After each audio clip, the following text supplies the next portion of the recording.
ആരാധ്യനേ ആരാധ്യനേ യേശുവേ നിൻ തിരുപാദം നമിച്ചേ നീ മതി നീ മതിയേ യേശുവേ നിൻ തിരുപാദം നമിച്ചേ നീ മതി നീ മതിയേ എപ്പോഴും നിന്നെ പാടി സ്തുതിച്ചാൽ ആനന്ദമാനന്ദമേ എപ്പോഴും നിന്നെ പാടി സ്തുതിച്ചാൽ ആനന്ദമാനന്ദമേ നല്ലവനേ വല്ലഭനേ ആരാധ്യനേ ആരാധ്യനേ നല്ലവനേ വല്ലഭനേ ആരാധ്യനേ ആരാധ്യനേ. Praise the lord. കർത്താവ് എല്ലാവരെയും അനുഗ്രഹിക്കട്ടെ. തുടർന്ന് അല്പനേരത്തെ ദൈവവചന വിചിന്തനത്തിനായി 2 കൊരിന്ത്യർ ലേഖനം 4-ാം അധ്യായം അതിന്റെ 7-ാമത്തെ വാക്യം ദൈവസന്നിധി വായിക്കുന്നു.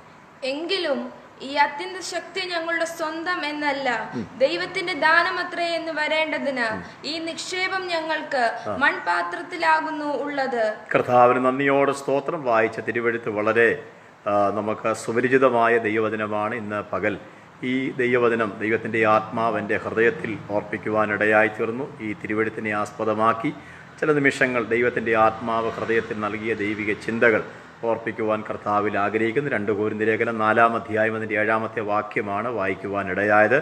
2 കൊരിന്ത്യർ ലേഖനം 4-ാം അധ്യായം പഠിക്കുമ്പോൾ മൺപാത്രത്തിലെ നിക്ഷേപം എന്നുള്ളതാണ് അവിടെ കാണുവാൻ കഴിയുന്നത്. കർത്താവിന് സ്തോത്രം. മൺപാത്രത്തിലെ നിക്ഷേപം. ദൈവത്തിന് സ്തോത്രം. എന്താണ് നിക്ഷേപമെന്ന് നമുക്ക് ഏവർക്കും അറിവുള്ളതാണ്. ദൈവത്തിന് സ്തോത്രം. നമ്മുടെ കർത്താവ് പറഞ്ഞല്ലോ, നിക്ഷേപം ഉള്ളിടത്ത് നമ്മുടെ ഹൃദയം ഇരിക്കും എന്ന് ഓർപ്പിക്കുന്നുണ്ട് ലൂക്കോസിൻ്റെ സുവിശേഷത്തിൽ. നിക്ഷേപത്തെക്കുറിച്ച് നമുക്ക് വളരെ അറിവുള്ളതാണ്. എന്താണ് നിക്ഷേപം എന്നറിയാം. പൗലോസ് പറയാണ് 4-ാം അധ്യായത്തിൽ ഇങ്ങനെ ഓർപ്പിക്കുന്നു, മൺപാത്രത്തിലെ നിക്ഷേപം. ദൈവത്തിന് സ്തോത്രം എന്നതാണ് അവിടെ ഓർപ്പിക്കുവാൻ കഴിയുന്നത്. ഈ ദിനങ്ങളിൽ നാം കടന്നു പോകുന്ന ഈ പ്രത്യേക സാഹചര്യത്തിൽ നിരവധി പേര് പ്രാർത്ഥന ആവശ്യപ്പെട്ടിട്ടുണ്ട്. അവരെയൊക്കെ ഓർത്തുകൊണ്ട് പ്രത്യേകിച്ച് പ്രാർത്ഥിക്കുവാൻ കർത്താവ് കൃപയാൽ സഹായിച്ചുകൊണ്ടിരിക്കുന്നു. പ്രത്യേകാൽ ഈ ദൈവിക ദൂത് കേട്ടുകൊണ്ടിരിക്കുന്ന എൻ്റെ വാത്സല്യ സഹോദരങ്ങളോട് ഓർപ്പിക്കുവാനുള്ളത്, നമുക്ക് ഒരുമിച്ച് കൂട്ടായിട്ട് നമ്മുടെ ദേശത്തിന് വേണ്ടി രാജ്യത്തിന് വേണ്ടിയൊക്കെ നമുക്ക് ദൈവസന്നിധി പ്രാർത്ഥിക്കാം. സ്വർഗത്തിലെ ദൈവം വേഗത്തിൽ വലിയ ശാന്തതയും സമാധാനവും അയക്കട്ടെ എന്ന് ആത്മാർത്ഥമായ ദൈവസന്നിധിയിൽ പ്രാർത്ഥിക്കുകയാണ്. ദൈവത്തിന് നന്ദിയോടെ സ്തോത്രം ചെയ്യുന്നു. ഇവിടെ ഓർപ്പിച്ചത് ഇങ്ങനെയാണ്, എങ്കിലും ഈ അത്യന്ത ശക്തി ഞങ്ങളുടെ സ്വന്തം എന്നല്ല, ദൈവത്തിൻ്റെ ദാനമത്രയെന്ന് വരേണ്ടതിന് ഈ നിക്ഷേപത്തെ ഞങ്ങൾക്ക് മൺപാത്രത്തിലാകുന്നു എന്ന് കാണുവാൻ കഴിയും. ദൈവത്തിന് സ്തോത്രം. ദൈവിക ശുശ്രൂഷയുടെ വിജയകരമായ അല്ലെങ്കിൽ നിർവഹിക്കപ്പെടുന്നത് ഉപയോഗിക്കുന്ന വ്യക്തിയുടെ അല്ലെങ്കിൽ ഉപയോഗിക്കുന്ന ഉപകരണത്തിൻ്റെ ശ്രേഷ്ഠതയിലല്ല. ആമേൻ. ഉയർത്തെഴുന്നേറ്റ കർത്താവായ യേശു ക്രിസ്തു നമ്മിൽ പകർന്നിരിക്കുന്ന ദൈവത്തിൻ്റെ ശക്തിയാലാണ്. ദൈവത്തിന് സ്തോത്രം. എല്ലായ്പ്പോഴും നമ്മുടെ പ്രവർത്തനങ്ങൾ, നമ്മുടെ ശുശ്രൂഷകൾ അനുഗ്രഹപ്രദമായി മാറുന്നത് ആമേൻ നമ്മിൽ പകരുന്ന ദൈവശക്തിയാലാണെന്ന് ഈ തിരുവെഴുത്ത് നമുക്ക് വ്യക്തമായ അറിവും ബോധ്യവും നൽകുന്നു. ദൈവത്തിന് സ്തോത്രം. പുരാതന കാലങ്ങളിൽ ദൈവത്തിന് സ്തോത്രം. അത് ഇങ്ങനെയാണ് ഈ വാക്യത്തെ മനസ്സിലാക്കുവാൻ കഴിയുന്നത്. മൺപാത്രങ്ങളിലാകും നിക്ഷേപങ്ങൾ ശേഖരിച്ച് വയ്ക്കുകയും അത് മണ്ണിൽ കുഴിച്ചിടുകയും ചെയ്യുന്ന ഒരു പതിവുണ്ടായിരുന്നു. വളരെ പുരാതന കാലങ്ങളിൽ ബാങ്കുകൾ ഇങ്ങനെയുള്ള നിക്ഷേപങ്ങൾ സൂക്ഷിക്കുവാനുള്ള ക്രമീകരണങ്ങൾ ഇല്ലാതിരുന്ന ഒരു കാലഘട്ടത്തിൽ നിക്ഷേപങ്ങൾ മനുഷ്യൻ മൺപാത്രങ്ങളിൽ ആക്കിയിട്ടതും മണ്ണിൽ കുഴിച്ചിടുന്ന ഒരു പതിവുണ്ടായിരുന്നുവെന്ന് കാണുവാൻ കഴിയുന്നുണ്ട്. ദൈവത്തിന് സ്തോത്രം. നിക്ഷേപം എന്നതിനെക്കുറിച്ച് വിവിധ അർത്ഥങ്ങൾ വേദപുസ്തകത്തിൽ വേദപഠിതാക്കൾ നൽകും. ചിലർ പറഞ്ഞ് സുവിശേഷമാണെന്നും ചിലർ പറയുന്നുണ്ട്, ഗിദെയോൻ പറയുന്നത് പന്തം അത് തെളിക്കുക എന്ന് പറയുന്നു, അപ്പോൾ അഗ്നിയാണെന്നും ഒക്കെ പല അർത്ഥങ്ങൾ പല നിലയിൽ ഓർപ്പിക്കുന്നുണ്ട് നിക്ഷേപത്തെക്കുറിച്ച്. ദൈവത്തിന് സ്തോത്രം. എന്നാൽ ഇവിടെ ദൈവശക്തിക്കാണ് വലിയ പ്രാധാന്യം നൽകുക. ദൈവത്തിന് സ്തോത്രം. ഈ അത്യന്ത ശക്തി ഞങ്ങളുടെ സ്വന്തം അല്ല എന്ന് വരേണ്ട ദൈവത്തിൻ്റെ ദാനമാണെന്ന് കാണുവാൻ കഴിയുന്നു. കർത്താവിന് സ്തോത്രം. അത് ഇവിടെ പൗലോസ് അതിനെക്കുറിച്ച് വീണ്ടും പ്രബോധിപ്പിച്ച് ഓർപ്പിക്കുന്നത്, ഉയർത്തെഴുന്നേറ്റ കർത്താവായ യേശു ക്രിസ്തു നമ്മിൽ പകർന്നിരിക്കുന്ന ദൈവശക്തിയാലാണ് ആമേൻ നമ്മുടെ പ്രവർത്തനങ്ങൾ ആമേൻ അനുഗ്രഹപ്രദമായി മാറുന്നത്, നമ്മുടെ ശുശ്രൂഷകൾ അനുഗ്രഹമായി മാറുന്ന. കർത്താവിന് സ്തോത്രം. പൗലോസ് മറ്റൊരിടത്ത് ഇങ്ങനെ പറഞ്ഞിട്ടുണ്ട്, ആമേൻ എന്നിൽ വ്യാപരിക്കുന്ന ശക്തി ദൈവത്തിന് സ്തോത്രം എന്ന് ഓർപ്പിക്കുന്നുണ്ട്. ഇനിയും പൗലോസിന്റെ ശുശ്രൂഷയുടെ ചില ആമേൻ വശങ്ങളെ കുറിച്ച് 4-ാം അധ്യായത്തിൽ പൗലോസ് എടുത്തു പറയുന്നുണ്ട്. അത് വലിയ പ്രാഗൽഭ്യത്തോടായിരുന്നുവെന്നും അധൈര്യപ്പെടാതെ ക്ഷീണിച്ചു പോകാതെ തളർന്നു പോകാതെ ഒക്കെ ആമേൻ തന്നിൽ ദൈവമേൽപ്പിച്ച ശുശ്രൂഷ താൻ ചെയ്തു എന്ന് കാണുവാൻ കഴിയുന്നു. പ്രവൃത്തിയുടെ പുസ്തകം 9-ാം അധ്യായത്തിലേക്ക് വരുമ്പോൾ പൗലോസിനെ കർത്താവ് തന്റെ ശുശ്രൂഷയ്ക്ക് വേണ്ടി തെരഞ്ഞെടുത്ത സമയത്ത് പറയുന്നു, അവൻ അനന്യാസിനെ നേർവീതിയിലെ യൂദായുടെ വീട്ടിൽ പ്രാർത്ഥനയ്ക്കിരിക്കുന്ന പൗലോസിനെ ചെന്ന് പ്രാർത്ഥിക്കുവാൻ വേണ്ടി നിയോഗിക്കുമ്പോൾ അനന്യാസ് പറയുന്ന ഒരു കാര്യം അവിടെ കാണുന്നുണ്ട്.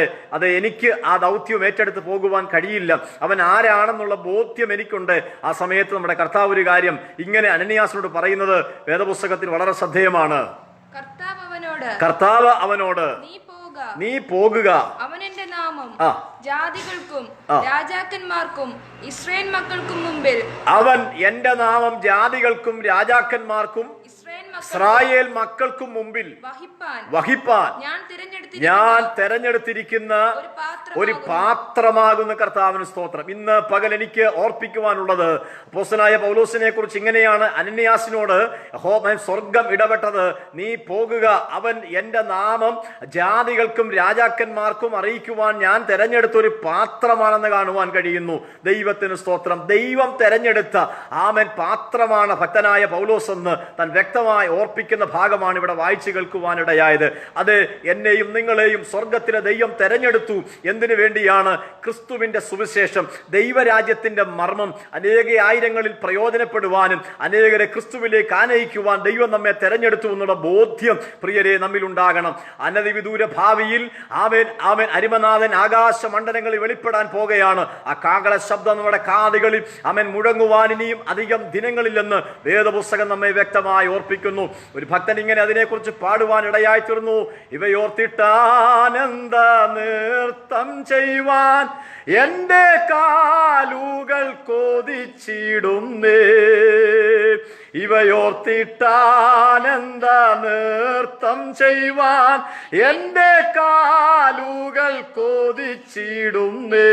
Price the Lord. നമ്മുടെ വാഴ്ത്തപ്പെട്ട കർത്താവിന്റെ കാഹള ശബ്ദം നമ്മുടെ കാതിൽ മുഴങ്ങുവാൻ സമയമായി. പ്രിയമുള്ളവരെ, ലോക സംഭവങ്ങൾ അതിനെ വിളിച്ചറിയിക്കുന്നു.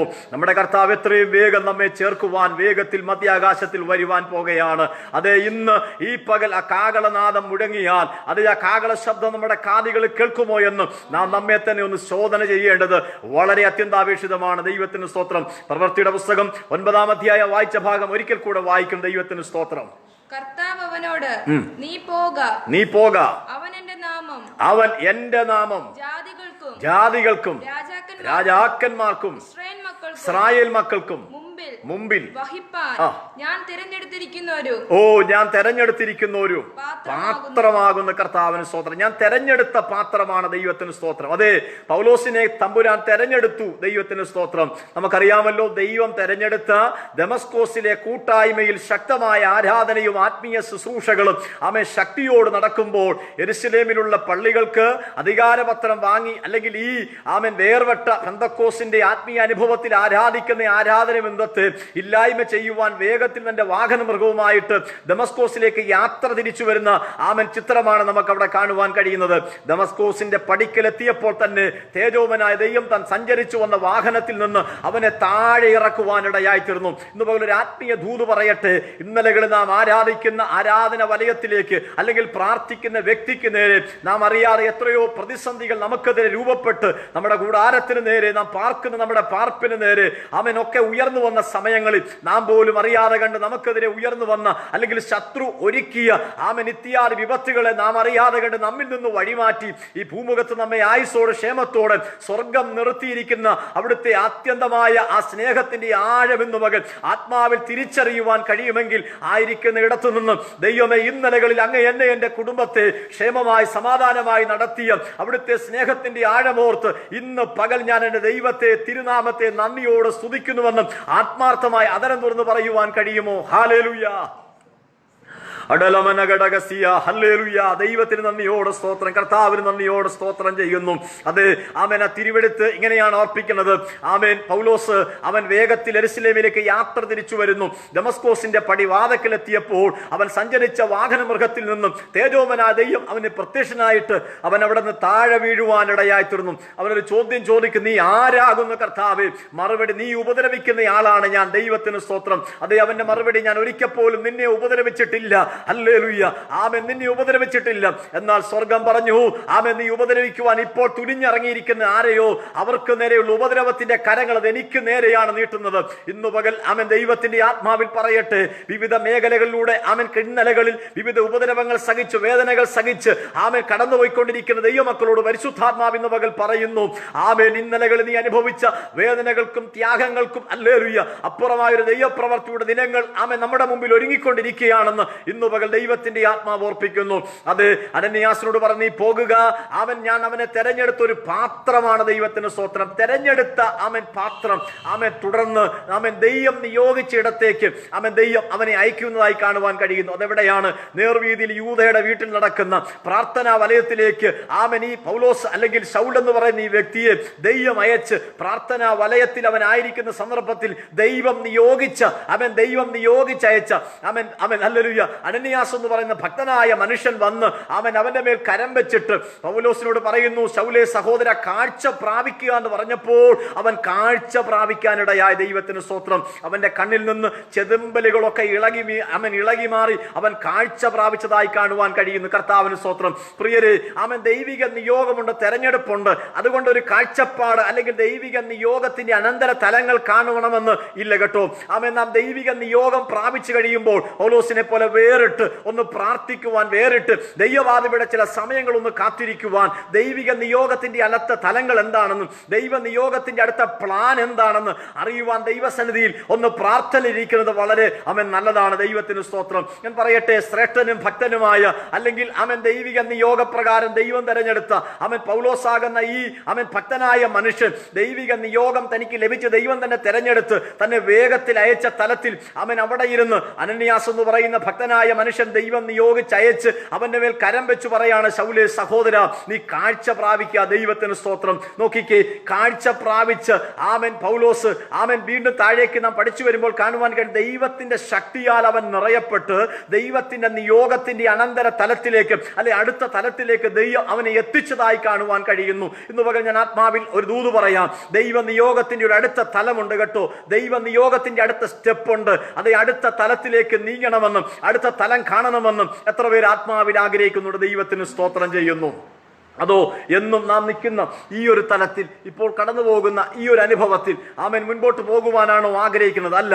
ഇന്ന് പകൽ ചിലരോട് പരിശുദ്ധാത്മാവ് വളരെ വ്യക്തമായി വളരെ കൃത്യമായി ഇടപെടുന്നുണ്ട്. ദൈവ നിയോഗത്തിന്റെ അടുത്തൊരു തലമുണ്ട് കേട്ടോ. ആത്മനിയോഗത്തിന്റെ അടുത്ത തലത്തിലേക്ക് നീങ്ങുവാൻ നീ ആഗ്രഹിക്കുന്നുണ്ടോ? അടലമനഘടകസിയ ഹല്ലേലൂയ. ദൈവത്തിന് നന്ദിയോടെ സ്തോത്രം ചെയ്യുന്നു. അതെ, അനന്യാസ് വന്ന് കരം വെച്ച് ആത്മനിയോഗത്തിന്റെ ദൂത് കൈമാറി കാഴ്ച പ്രാപിക്കുവാൻ പറഞ്ഞപ്പോൾ അവൻ കാഴ്ച പ്രാപിച്ചതായി തിരുവെടുത്ത് ഓർപ്പിക്കുന്നുണ്ട്. രാജാക്കന്മാരുടെ പുസ്തകത്തിൽ ഇങ്ങനെ ഓർപ്പിക്കുന്നുണ്ട്. നമുക്കറിയാമല്ലോ, ഏലീശയുടെ കൂടെ നടന്ന ഒരു ഭൃത്യനെ കുറിച്ച് കാണുവാൻ കഴിയുന്നു. പ്രിയമുള്ളവരെ, എൻ്റെ ഫോണിന് ഒരു കംപ്ലൈൻറ്റ് നേരിട്ടിരിക്കുകയാണ്. എനിക്കൊരു ലൈവ് കംപ്ലീറ്റ് ചെയ്യുവാൻ കഴിയുമെന്ന് തോന്നുന്നില്ല. ദൈവത്തിന് സ്തോത്രം ചെയ്യുന്നു. അതുകൊണ്ട് ഫോണ് ഹാങ് ആകുന്നു, ഓവർ ഹീറ്റ് ആകുന്നു എഴുതി കാണിക്കുന്നത് കൊണ്ട് ലൈവ് ഞാൻ ഇവിടെ വെച്ച് കട്ട് ചെയ്യുകയാണ്. ദൈവം എന്ന് വെച്ചാൽ മറ്റൊരു സന്ദർഭത്തിൽ